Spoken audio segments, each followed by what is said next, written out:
Asahan pa rin po ang pinakamaulang panahon dito sa may Bicol Region and Quezon. Epekto pa rin po yan ng shear line. Mag-ingat sa mga posibleng pagbaha at pagguho ng lupa. Manatiling may kaalaman at manatiling ligtas sa pamamagitan ng pagbisita sa aming YouTube channel para sa mga real-time na ulat panahon sa ating bansa. Laging tandaan, maging alerto at iba yung pag-iingat sa banta ng ulan, baha at pagguho ng lupa. Ngayon, oras na para marinig mula sa ekspertong meteorologist. Bibigyan tayo ng malalim na pagsusuri sa lagay ng panahon at ipapaliwanag ang anumang mahalagang kaganapan sa ating panahon ngayon o sa mga darating pang araw. Patuloy pa rin po ang mga pag-ulan dito sa ilang bahagi po ng Southern Luzon and Eastern Visayas, malaking bahagi ng Mindanao. Dulot pa rin yan ng shear line. Yung ating northeast monsoon or amihan, malakas pa rin po at nakakaapekto sa natitirang bahagi ng Luzon at unti-unti ng pagbaba ng temperatura lalo na po sa madaling araw.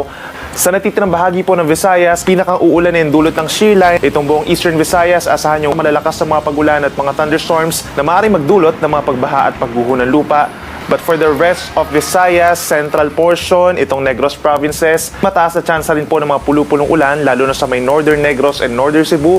Sa ating mga kababayan po sa Mindanao, bahagyang maulap at meron lamang mga pulu-pulong ulan dito sa may Davao Region at bahagi ng Soxargens. Then meron mga localized thunderstorms naman po, lalo na sa may Caraga Region and Davao Region, pagsapit po ng hapon hanggang sa gabi. Sa ating mga kababayan naman po dito sa may Cagayan Valley, Aurora, Kalinga, and Apayao, magdala po ng payong kung lalabas pa rin ang bahay ngayong araw.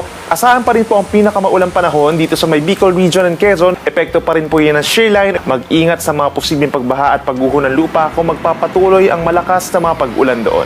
Habang dito naman sa natitirang bahagi pa ng Luzon, mas madalas ang mga pag-ulan dito sa may Oriental Mindoro, Quezon, kagaya na lamang dito sa Rizal and Laguna, Marinduque and Romblon. Yan po ay dahil sa amihan at iba pang probinsya dito sa may Cordillera Region, mataas din po ang tsansa ng pag-ulan. Ngayon, malalaman naman natin ang lagay ng panahon sa mga susunod o darating pang araw. Bago mo ipagpatuloy, huwag kalimutang mag-subscribe at pindutin ang notification bell para lagi kang updated sa ulat panahon sa ating bansa. Huwag mo ring kalimutang ibahagi ang video na ito para makatulong o malaman ng iba pang kababayan natin ang lagay ng panahon sa ating bansa. Sa ating mga kababayan naman sa Visayas, tulad na nabanggit natin kanina, magiging maulan po sa may eastern portion at minsan malalakas po ito over the weekend. Dito naman po sa natitirang bahagi ng Visayas, itong central portion like Metro Cebu, bahagyang maulap hanggang maulap na kalangitan ng iiral hanggang sa kalagitnaan po ng Enero. Habang dito naman sa may Panay Island, pinakang uulanin pa rin itong Capiz and Aklan kung saan kabilang po ang Boracay. Habang sa Iloilo City, na mataas po ang tsansa ng mga pag-ulan doon, pagsapit po ng hapon at gabi for the next 3 days. Sa malaking bahagi ng Luzon, in the coming days, asahan pa rin pong epekto ng shear line dito sa may Bicol Region. Posibleng bumaba dito sa may Visayas, pagsapit po ng Linggo at Lunes, nasasamahan ng pag-ulan. So kung dito sa Metro Manila, tatlong sunod-sunod na araw na bahagyang maulap hanggang maulap na kalangitan and minsan mga pag-ulan. Dito sa Legazpi City in particular, sa may southern portion of Bicol, magpapatuloy mga pag-ulan hanggang sa Lunes.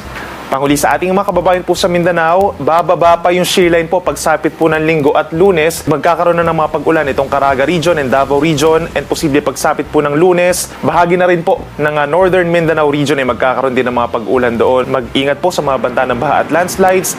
Dahil po sa pagbaba pa rin po ng northeast monsoon natin, asahan po yung gale warning o yung matataas na alon dito sa parting Visayas, dito sa may northern and eastern coast of Northern Samar, sa eastern coast of Eastern Samar, at dito rin po sa may northern and eastern coast of Catanduanes. Hanggang 4.5 meters po ang taas sa mga pag-alon doon. Delikado sa malilitas sa sakyang pandagat na sa 1.5 palapag po ng gusali na taas sa mga pag-alon ito. Sa natitirang baybayin po ng Luzon and Visayas, magiging maalon din po, possible yung hanggang 4 na metro dito sa may baybayin po ng Quezon, dito sa may baybayin po ng Oriental Mindoro and Romblon, habang sa may Ilocos Region, possible yung 3.5 metro taas pa rin ng mga pag-alon dahil sa pagpapatuloy ng northeast monsoon hanggang sa weekend.